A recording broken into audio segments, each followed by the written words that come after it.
Continuamos con la grabación. Nos toca ver la parte de elementos de los estados financieros. Vamos a ver, en primer lugar, recordando los 5 estados financieros que nosotros ya hemos visto a lo largo de nuestros ciclos anteriores. Recuerden que la emisión de un juego completo de estados financieros comprende el estado de situación financiera, comprende el estado de datos integrales, el estado de cambios en el patrimonio, el estado de flujo efectivo y las notas a los estados financieros, ¿no? Entonces, un juego completo de estados financieros comprende estos 5 componentes, ¿no? Ok, entonces, haciendo un pequeño review, el estado de situación financiera, recuerden que es una foto a una fecha determinada sobre lo que tiene la empresa, aquello que debe también, ¿no? Y la participación de sus dueños. Recuerden que vamos a hablar de los elementos de estados financieros, así que vamos a ir tocando uno a uno estos 3 componentes, ¿no? La parte de lo que compone la empresa, lo que tiene en su poder, aquello que tiene como deuda y aquello que corresponde pues a los accionistas o propietarios. Por otro lado tenemos el estado de resultados integrales, ¿sí? Este de arriba, ¿no? Comúnmente se le conoce con el nombre de ESF, ¿cierto? ESF. Este de abajo vendría a ser el famoso ERI, ¿no? Estado de resultados integrales, ¿de acuerdo? El cual comprende una acumulación de ingresos, costos y gastos por un periodo determinado, ¿no? Y obviamente la finalidad del estado de resultados integrales es obtener el resultado del negocio, sea utilidad o pérdida, ¿no? Por otro lado, tenemos el tercer estado financiero, el estado de cambios en el patrimonio, que corresponde los movimientos, ¿no? Los cambios que han habido en todos los elementos correspondientes a los propietarios de la entidad, ¿no? Le hace capital, las utilidades acumuladas, no repartidas, las reservas que existieran, ¿no? En fin, entre otras partidas, ¿no? Y luego tenemos el estado de flujo efectivo, ¿no? Un estado muy importante en realidad, no es realmente de mucha difusión cuando debería de serlo, porque sirve mucho, ¿no? Eh, el cual pues lo que muestra son las entradas y salidas de efectivo durante un periodo determinado de forma similar al ERI, ¿no? Pero clasificándolas por tipo de actividad, ¿no? Actividades de operación, de inversión y de financiamiento. Y por último tenemos a las notas a los estados financieros, los cuales describen información adicional del negocio, ¿no? ¿Cuál es cuál es el rubro del negocio, cuáles son sus prácticas contables, ¿no? Cuáles son sus políticas y por otro lado también desagregan algunas partidas relevantes. Se acuerdan que hemos mencionado ya eso dentro del marco conceptual, el tema de la relevancia de la información. Entonces, aquellas partidas que sean importantes, entonces se van a desagregar dentro de las notas, y otras que requieran más bien un complemento, un detalle explicativo, también se detallan las notas de los estados financieros, ¿no?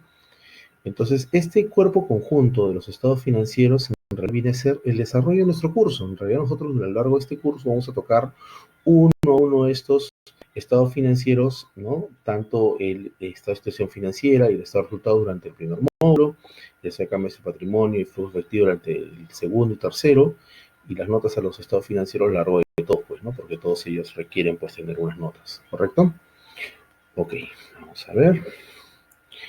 Entonces hablamos o pasamos a los elementos de los estados financieros y tenemos pues 3 elementos para empezar. El estado de situación financiera nos da los primeros 3 elementos, los cuales obviamente estamos haciendo un repaso. Todos nosotros ya hemos tocado desde primer y segundo ciclo cuál es la definición de activo, un pasivo y patrimonio, ¿no? Así que vamos a reforzar esos conceptos. Recuerden que el estado de situación financiera, que como les comentaba, era una imagen a una fecha determinada, ¿no? De la estructura financiera de una empresa. Entonces nos muestra por este lado los activos, es decir, todos los recursos de la empresa que, como resultado de sucesos pasados, la empresa espera obtener futuros beneficios económicos. Le hace beneficios económicos no necesariamente vinculado a una operación de venta, ¿no? Un beneficio económico simplemente es aquello que en realidad Acá voy a permitirme el usar un término de la doctrina tributaria, el tema de mantenimiento de la fuente, ¿no? O sea, es decir, un beneficio económico no necesariamente es tener más dinero, sino puede ser mantener, ¿no? Mantener un estatus dentro de la empresa, mantener un beneficio dentro de la empresa, mantener en general en buenas condiciones a la empresa, ¿no? Por otro lado, tenemos por aquí los pasivos, ¿ya?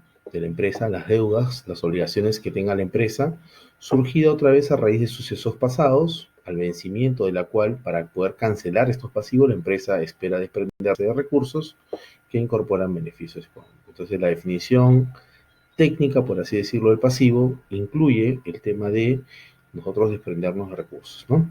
Y por último, el patrimonio viene a ser la parte residual de los activos, una vez deducidos todos sus pasivos, ¿de acuerdo? ¿Ok? Entonces, vamos a entrar en mayor detalle. El tema de los activos.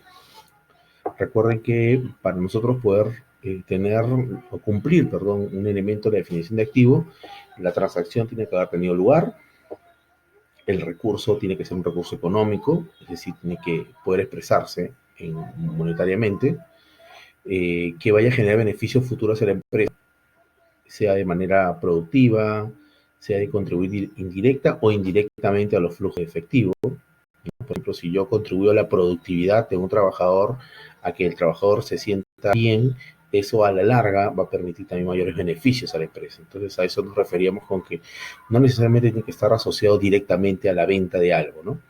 Ok, y por último, la definición de activo implica que la empresa tenga control sobre dicho recurso, ¿no? Entonces, esto es muy importante porque algunas NICs también se han pronunciado en esa línea, ¿no? Por ejemplo, la NIF 16, la ex NIF 17, arrendamientos, menciona, pues, ¿no? Como del activo, aquellos locales o bienes que nosotros arrendemos, en realidad a efectos legales, ¿no? A efectos legales no son nuestros. Sin embargo, estos bienes contablemente sí deben ser considerados como activos, porque la empresa controla los bienes, ¿no? Entonces, esa es la definición de un activo. ¿Ok? El reconocimiento de un activo, es decir, en el momento en el cual se hace la oportunidad de la contabilización, debe ser cuando cumpla esta definición, cuando ya es probable que la empresa obtenga beneficios económicos y cuando el costo del mismo puede ser valorado con suficiente fiabilidad, ¿no? Con suficiente fiabilidad. ¿Okay? Las condiciones tienen que cumplirse obviamente todas para poder hacer el reconocimiento. Cuando se cumple la definición de activo, como habéis mencionado, se debe reconocer el activo y eso originará en contrapartida, ya esta es una parte ya no de mostrar posición de estados financieros, sino más que todo vinculado al tema de contabilización.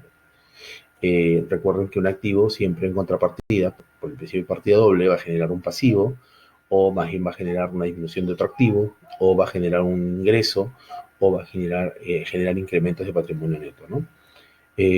Para que entiendan, vamos a verlo en la parte práctica. Ahorita recuerden que estamos en la parte teórica, pero en la parte, un ejemplo para efectos de la definición de activo, por ejemplo, vamos a tocar el primer punto, ¿qué les parece? Este de aquí. Dice, ¿no? Si hay un activo, se puede generar como producto un reconocimiento de un pasivo.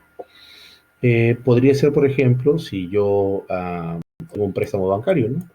Si yo tengo un préstamo bancario, el asiento contable, ustedes saben, sería así, ¿no? Nosotros obtenemos, disculpen que esto se borra rapidísimo, nosotros obtendríamos un ingreso, es decir, en la cuenta 104, ¿no? Acá tendríamos una 18, perdón, sí, una 104. No, esto se borra rapidísimo. Jovencito, ¿no? Una 37 por los intereses diferidos, una 45 el tema de capital y otra 45 por el tema de los intereses por pagar. Entonces, ¿qué me interesa? La 104 contra la 45. Estas dos al final terminan siendo iguales. Pero fíjense que esta 104 es un debe, esta 45 es un haber. Entonces, producto de tener un activo, un dinero, ¿no? Un dinero en bancos, tenemos pues un pasivo financiero. Entonces, un ejemplo, vamos a tocarlo más adelante con los casos prácticos. ¿Ok? Y pasamos al siguiente, a ver, un segundo. Al pasivo. Cuando hablemos de pasivos, hablaremos de Obligaciones presentes, ¿no? Obligaciones presentes no quiere decir que se deban pagar ahorita, sino que ya se sepa en estos momentos que la obligación existe. Entiéndase eso como obligación presente. Que sea resultado de una transacción pasada o actual y que se deriven beneficios futuros para poder cancelarlos. ¿Okay? Entonces, estos son los tres componentes para poder decir que se tiene un pasivo dentro de la empresa, ¿no? ¿Ok? Entonces, el reconocimiento otra vez, tal igual como lo mencionamos antes, en qué momento se hace la contabilización, cuando se cumpla la definición, cuando es probable que la empresa tenga que sacrificar beneficios futuros para poder cancelarlas y cuando el importe se valore con suficiente fiabilidad. Que sepa cuánto es el valor de dicha deuda, ¿no? ¿Ok? Entonces, pasamos a la siguiente y acá ya entramos a... Vamos a entrar un segundito, señores. Sí, ya está, ahora sí. Disculpen, ya está. ¿Ok? Lo mismo que mencionábamos en el caso del activo, ahora tenemos nosotros el reconocimiento de un pasivo, en hacer cuando cumplía la definición, y el impacto que ello genera en el principio de partida doble, ¿no? Si hay un pasivo, es porque también va a haber un activo, o va a disminuir otro pasivo, o va a generarse un gasto, o va a haber un decremento, una disminución en el patrimonio.